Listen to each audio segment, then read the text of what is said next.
E se a sensação de que o mundo está desencaixado não fosse apenas fruto da era digital, do excesso de informação ou da velocidade das crises? E se parte do que você enxerga hoje, ansiedade coletiva, confusão moral, fé superficial, idolatrias modernas com aparência aceitável, injustiças normalizadas e líderes que chamam de progresso aquilo que na verdade é decadência, já tivesse sido descrita com exatidão por um profeta que viveu há quase 3.000 anos? A maioria das pessoas abre Isaías como quem folheia um livro antigo, distante, cheio de imagens difíceis. Mas Isaías não é um eco do passado. Isaías é uma voz que atravessa o tempo com uma força desconcertante. Ele não escreveu apenas para uma geração perdida na poeira da história. Ele escreveu sobre a estrutura espiritual de sociedades que se afastam de Deus, sobre a anatomia do pecado coletivo, sobre como a religiosidade pode se transformar em teatro e sobre como o juízo não é um capricho divino, mas a consequência inevitável de um coração endurecido. Existe um tipo de leitura da Bíblia que é confortável, você lê para se inspirar, para ter frases bonitas, para manter uma sensação de paz. E existe um tipo de leitura que é perigosa, porque confronta. Isaías pertence à segunda categoria. Ele é o livro que não deixa você fingir por muito tempo. Ele te olha nos olhos e pergunta, sem suavizar o tom, o seu coração está de fato alinhado com Deus, ou você apenas aprendeu a falar a linguagem da fé? Você confia no Senhor, ou confia nas alianças que você construiu para se sentir seguro? Você tem arrependimento real, ou só mantém uma aparência religiosa que te protege da culpa? Isaías incomoda porque ele revela que é possível frequentar templos e ainda assim estar longe do trono. É possível cantar e ainda assim ter mãos manchadas de injustiça. É possível pronunciar o nome de Deus e, ao mesmo tempo, recusar a autoridade de Deus. E talvez essa seja uma das maiores semelhanças entre o tempo de Isaías e o nosso. Hoje, a humanidade tem tecnologia, acesso à informação, recursos e possibilidades que gerações anteriores jamais imaginaram. Ainda assim, nunca foi tão comum ver pessoas vazias por dentro, perdidas em excesso de estímulos, sem direção espiritual, carregando culpa disfarçada de sarcasmo, medo disfarçado de agressividade, orgulho disfarçado de autenticidade. A sociedade aprende novas palavras para antigos pecados. Aprende a chamar de liberdade aquilo que na verdade é escravidão. Aprende a chamar de verdade pessoal aquilo que na verdade é rebelião contra Deus. E nesse ambiente, a fé muitas vezes é reduzida à cultura, à rotina, à identidade social, em vez de ser submissão real ao Senhor. É por isso que Isaías, quando lido com seriedade, parece estar descrevendo o presente. Ele revela que o caos não é aleatório. O colapso moral não é acidente. A degradação espiritual não é surpresa. Existe uma lógica por trás da queda, e essa lógica tem um nome: coração endurecido. Quando o coração endurece, a sociedade ainda pode parecer funcional por algum tempo. Ainda pode ter rituais, símbolos, tradições, discursos bonitos. Mas por dentro ela apodrece. E quando apodrece por dentro, inevitavelmente colapsa por fora. Para compreender por que Isaías soa tão atual, é preciso voltar para o cenário em que ele foi levantado. Judá vivia um período delicado, com pressões externas e instabilidade interna. O mundo ao redor era dominado por impérios que avançavam com ambição, e a Assíria era uma dessas potências que ameaçavam engolir pequenas nações. Era um tempo em que decisões políticas carregavam consequências gigantescas. Reis mudavam, alianças eram feitas e desfeitas, estratégias surgiam como tentativas de sobrevivência. Só que havia um problema mais profundo: Judá, que deveria ser um povo marcado pela confiança no Senhor, começou a transferir sua confiança para mecanismos humanos. Em vez de buscar a direção divina, buscava proteção em alianças, em cálculos militares, em acordos com nações pagãs, em promessas de homens que mudavam conforme o vento. Esse movimento não era apenas político. Era espiritual. Porque, na lógica bíblica, confiar é adorar. Aquilo em que você deposita seu coração se torna o seu Deus. E Judá estava trocando o Senhor por muletas. O povo ainda falava de Deus, mas não tremia diante de Deus. Ainda participava de celebrações, mas não se arrependia. Ainda oferecia sacrifícios, mas não abandonava a injustiça. Ainda frequentava o templo, mas mantinha ídolos dentro de casa. E essa mistura é uma das coisas mais perigosas, porque é enganosa. A idolatria pura e evidente costuma assustar. Mas a idolatria misturada com religião cria uma falsa sensação de segurança. Você acha que está bem porque mantém o lado espiritual funcionando, enquanto a vida real está comprometida. Isaías aparece nesse cenário como alguém que não foi chamado por conveniência. Ele não surgiu como um comentarista religioso tentando ganhar espaço. Ele foi arrancado do comum por um encontro com o sobrenatural. O ponto de partida de Isaías não é um planejamento humano. É uma visão do trono. E essa visão muda tudo, porque o profeta não fala de Deus como teoria. Ele fala de Deus como realidade absoluta. Ele relata que no ano da morte do rei Uzias, quando a nação enfrentava um marco de instabilidade, ele viu o verdadeiro rei. O Senhor assentado num alto e sublime trono. Serafins ao redor proclamando a santidade de Deus de maneira incessante. A cena não é apenas bonita. Ela é esmagadora. A santidade divina expõe. Ela ilumina cantos escondidos da alma. Ela revela que a principal crise de Judá não era a Síria, nem a política, nem a economia. A principal crise era espiritual, um povo que perdeu o temor do Senhor. E a reação de Isaías é a mais humana possível diante de uma santidade real. Ele não se exalta, ele se quebranta. Ele não diz que honra. Ele diz: ai de mim. Ele percebe que seus lábios são impuros. Ele reconhece que habita no meio de um povo impuro. E esse detalhe é profundo. Isaías não assume um pedestal. Ele não se coloca como alguém superior e limpo em comparação com os outros. Ele se inclui. Ele admite que a corrupção ao redor também o toca. Isso dá peso à sua mensagem, porque o profeta não fala como um acusador orgulhoso. Ele fala como alguém purificado pela graça, consciente da própria fragilidade. Então acontece algo simbólico e decisivo: um serafim toca os lábios de Isaías com uma brasa viva. Aquilo não é um gesto teatral. É um retrato espiritual. A brasa representa purificação. Representa perdão. Representa capacitação. Como se Deus dissesse: você não falará por si mesmo. Você falará a partir da minha santidade. A partir daquele momento, Isaías não seria movido por opinião, emoção, ideologia ou conveniência política. Ele se tornaria a voz do céu. E isso é o que torna suas palavras tão pesadas. Elas não foram escritas para agradar a audiência. Elas foram dadas para confrontar uma nação. Depois da purificação, Deus pergunta: quem enviarei? Isaías responde: eis-me aqui. Só que esse sim vem sem a garantia que muita gente espera. Não há promessa de aceitação. Não há garantia de sucesso humano. Deus deixa claro que o povo ouviria, mas não compreenderia. Veria, mas não discerniria. Isaías teria uma missão ingrata do ponto de vista humano: pregar para gente que se recusa a mudar. Confrontar líderes que se consideram intocáveis. Expor hipocrisia sem suavizar. Ainda assim, ele aceita. Porque ele entende um princípio que define a fé verdadeira: obediência não depende de aplauso. Fidelidade não depende de resultados visíveis. O profeta aprende que a medida do chamado não é o impacto imediato, mas a submissão ao Senhor. A partir desse ponto, Isaías caminha por cenários de tensão. Ele vive em meio a reis, intrigas, ameaças externas e colapsos internos. Ele vê a política por dentro. Ele vê o medo dos líderes. Ele vê o orgulho da elite. Ele vê as injustiças do povo. Mas ele permanece sustentado por algo que não muda: a visão do trono. Enquanto os tronos da terra tremem, ele sabe que existe um reino inabalável governando acima de tudo.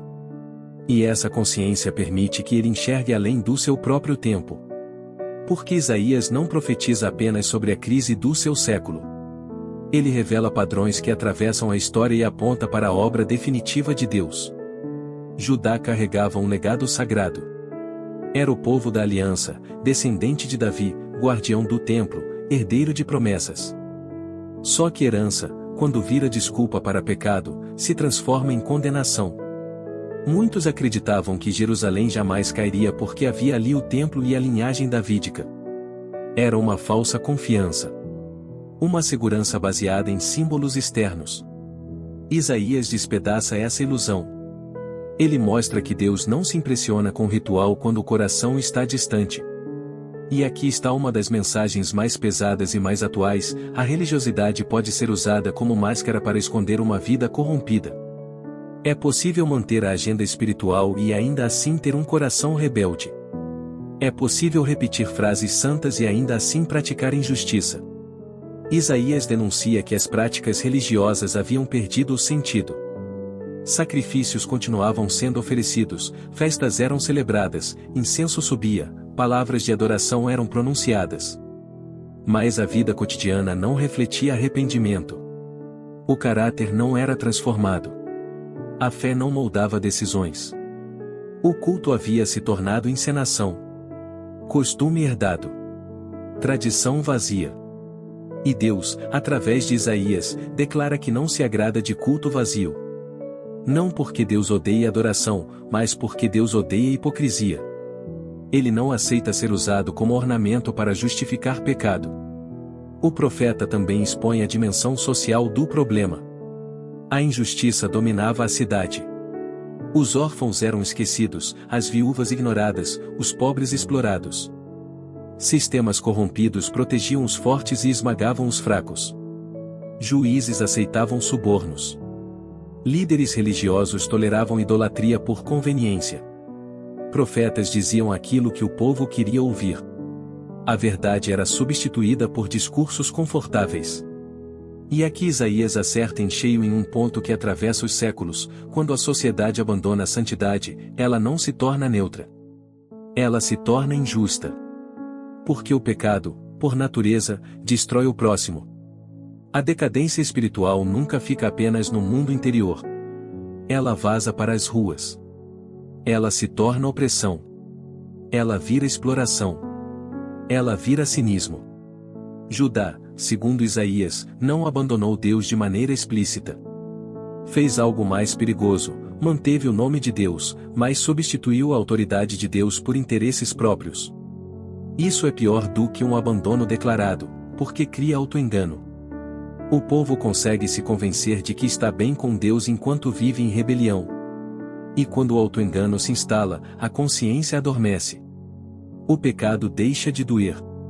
A injustiça deixa de chocar. A idolatria vira comum. E a fé vira cenário. Isaías também denuncia a troca de confiança. Em vez de depender do Senhor, Judá corria para alianças políticas, buscava socorro em nações e exércitos, depositava esperança em estratégias humanas. Para Isaías, isso era traição espiritual. Porque a aliança com Deus exigia dependência, temor, obediência. Confiar em forças humanas acima do Senhor era romper o centro da aliança. E aqui o profeta nos ensina algo essencial: idolatria não é apenas se curvar diante de uma estátua. Idolatria é deslocar o coração de Deus para qualquer outra fonte de segurança. Pode ser dinheiro. Pode ser reputação. Pode ser controle. Pode ser aprovação. Pode ser minha própria inteligência. Pode ser minha capacidade. Pode ser até religiosidade usada como amuleto. Tudo isso pode se tornar um ídolo quando ocupa o lugar do Senhor. Mesmo com denúncias tão duras, Isaías revela que Deus ainda estende um convite. E isso é importante: Deus não se apressa em destruir. Ele chama ao arrependimento. Ele oferece restauração. Ele diz que, mesmo que os pecados sejam como escarlate, podem se tornar brancos como a neve. Isso revela o coração misericordioso de Deus.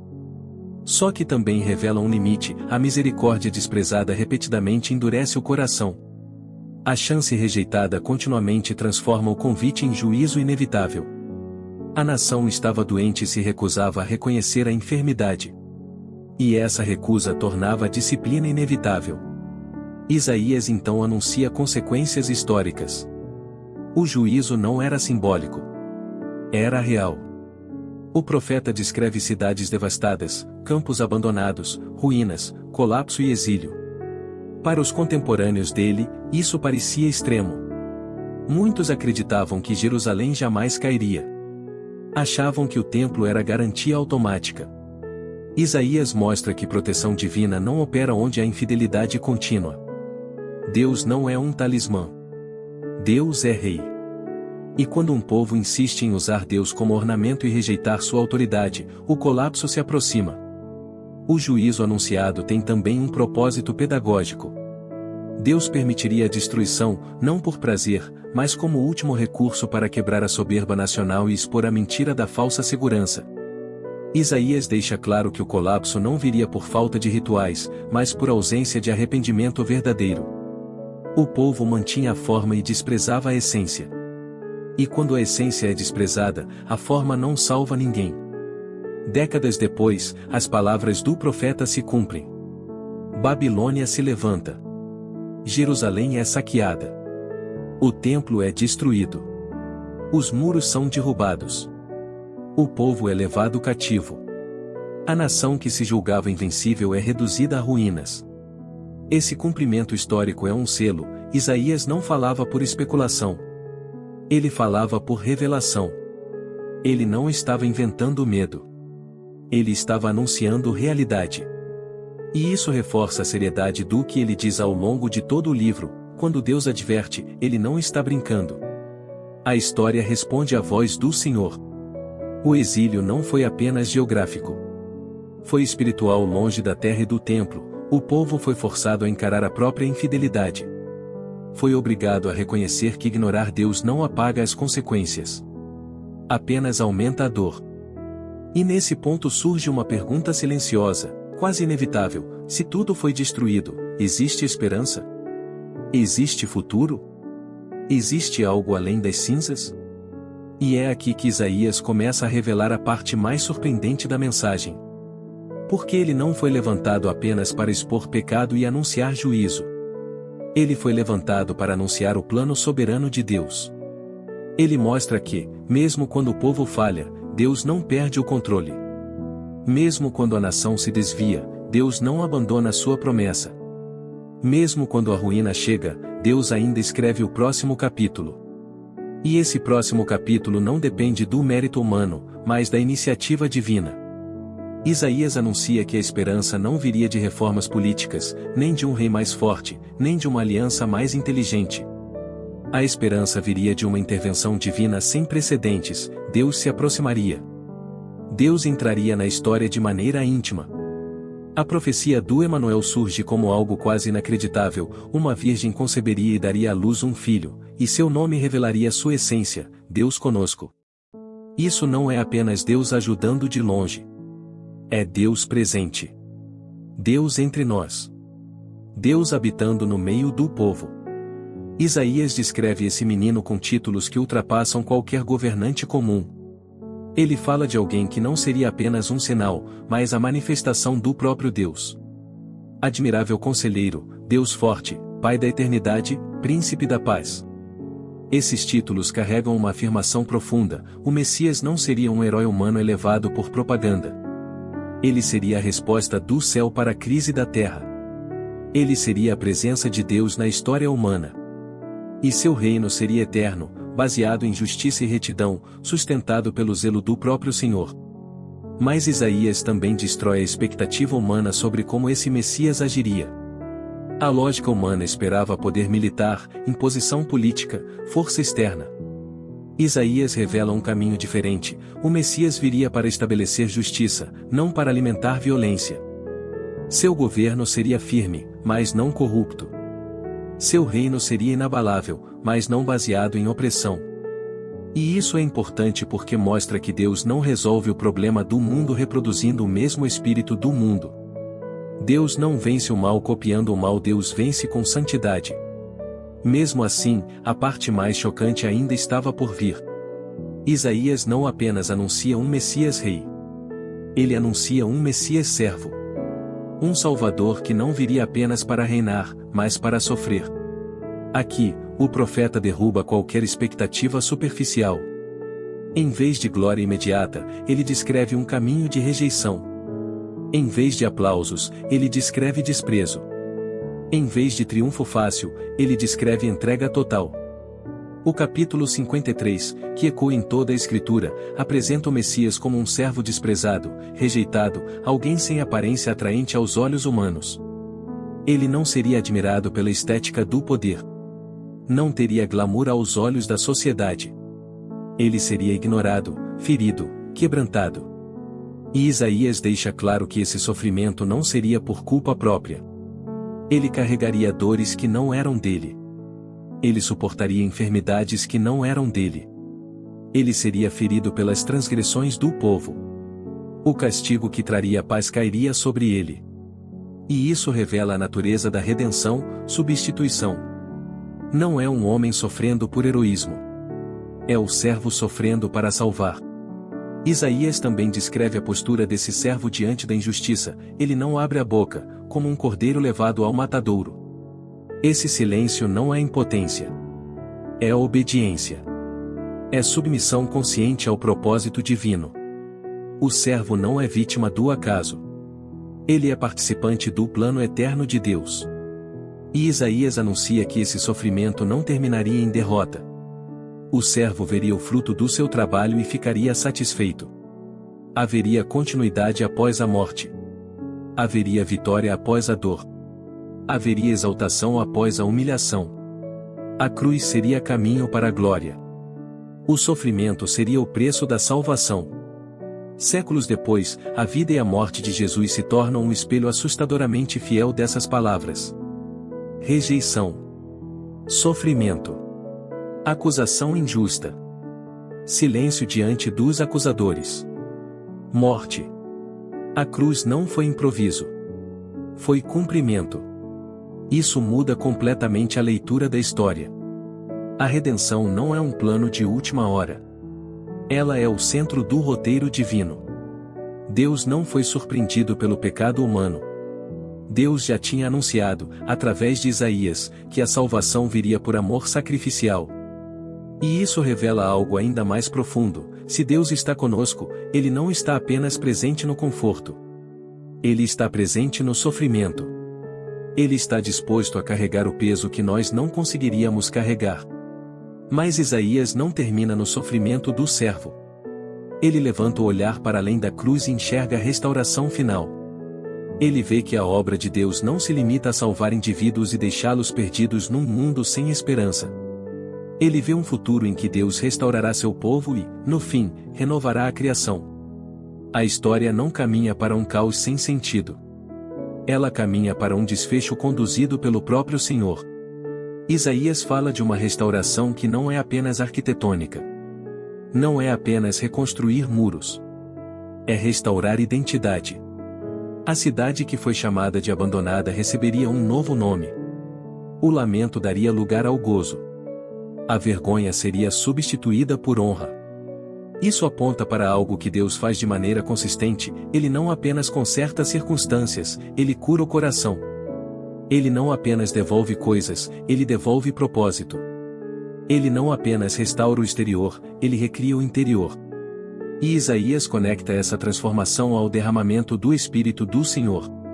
Ele descreve o Espírito repousando sobre o Messias em plenitude, sabedoria, entendimento, conselho, poder e temor do Senhor. Ele aponta que a verdadeira mudança não viria de leis externas, de rituais mais elaborados ou de performances mais bonitas, mas de corações renovados. O Espírito Santo seria o agente da transformação real. A terra seca se tornaria fértil. O deserto floresceria. O povo voltaria a discernir. A vida surgiria onde antes havia esterilidade. Isso é mais do que poesia. É uma afirmação teológica: sem o Espírito, a religião vira forma vazia. Com o Espírito, a fé vira vida. Isaías também contempla um reino futuro marcado por paz absoluta. Ele descreve um tempo em que a violência cessaria, em que a criação seria restaurada e em que o conhecimento do Senhor encheria a terra como as águas cobrem o mar. Ele fala de um rei que julga com retidão, que defende os humildes, que corrige injustiça sem ser corrompido por aparências ou interesses humanos.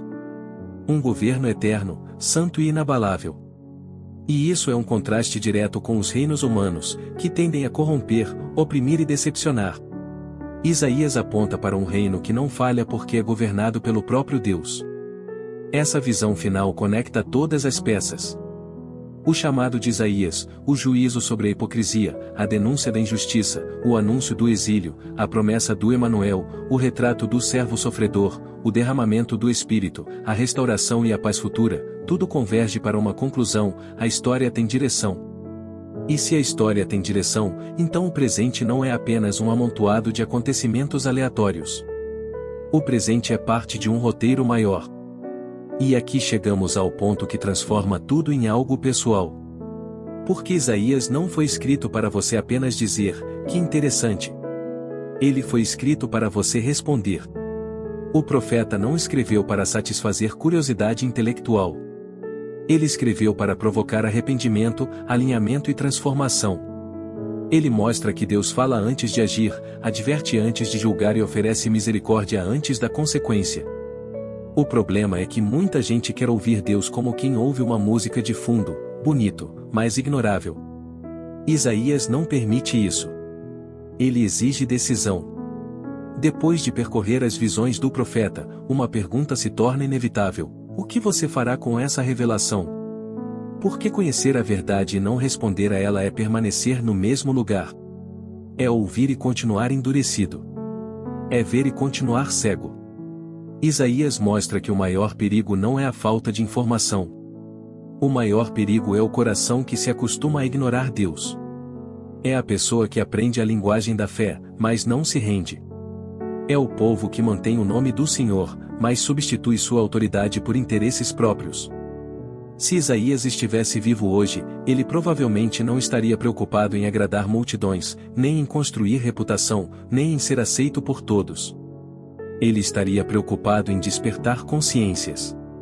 Ele chamaria você a sair da superficialidade espiritual, a abandonar uma fé apenas cultural, herdada, repetida, mecânica. Ele chamaria você a viver uma vida rendida ao Senhor, não amanhã, não quando for conveniente, mas agora. Porque todo conhecimento exige uma resposta. Toda verdade exige uma decisão. Ele diria que não adianta falar de Deus e manter injustiça no coração. Não adianta cantar e continuar orgulhoso. Não adianta ter religião e continuar preso a ídolos escondidos. Não adianta buscar segurança em alianças humanas e tratar Deus como plano B. Ele lembraria que Deus não se impressiona com forma, mas olha para o coração.